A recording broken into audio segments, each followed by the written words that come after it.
अकोला शहर में उस वक्त हड़कंप मच गया जब छुट्टियों के लिए घर आए आर्मी जवान सुशील तेलगोटे हत्या का शिकार हुए। अकोला में आर्मी जवान सुशील तेलगोटे की हत्या का मामला सामने आया है, जहां 7 दिन की छुट्टी पर घर आए सुशील को 24 मार्च को उसी के ही 3-4 दोस्तों ने पार्टी के बहाने गीतानगर स्थित मैदान में बुलाया और पुरानी रंजिश के चलते रॉड और डंडों से उसके सिर पर हमला कर दिया।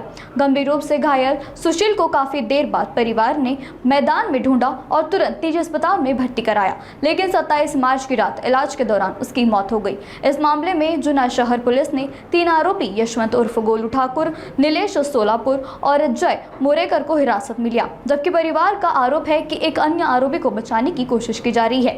नाराज परिजनों ने चेतावनी दी है कि चौथे आरोपी गिरफ्तारी तक वे शव उठाएंगे नहीं, जिसके बाद पुलिस ने आश्वासन पर शव को पोस्टमार्टम के लिए जिला अस्पताल भेजा गया। इस पूरे प्रकरण में आगे की गहन जांच पुलिस कर रही है। अकोला से संवाददाता शहीद इकबाल की रिपोर्ट नागपूर समय के लिए।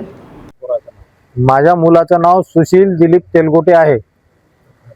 7 दिवसाच्या म्हणजे बदली रजेवर आला होता। आल्यानंतर 8 वाजता त्याला या मुलं जय मुरेकर, ठाकूरचा मुलगा आणि सोलापुरेचा मुलगा हे टेबल सीट बसून माझ्या घरापासून त्याला घेऊन सोबत गेले। सोबत घेऊन गेल्यानंतर तिकडे काय झालं आणि काय नाही, माझा मुलगा म्हणे 8:30 वाजेपर्यंत मी घरी येतो, 9:30 वाजेपर्यंत।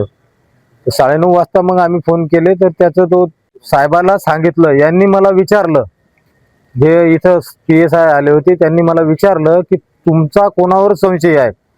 संशय असल्याच्याने मी जे नाव सांगितलं त्यांनी एका मुलाला तिथून सकाळी हा नावाचा मुलगा आहे त्याला रात्री त्याने घेऊन गेले, तिथं पोलीस स्टेशनला नेलं आणि आम्ही सकाळी पंचनामा करायला मला बोलावलं।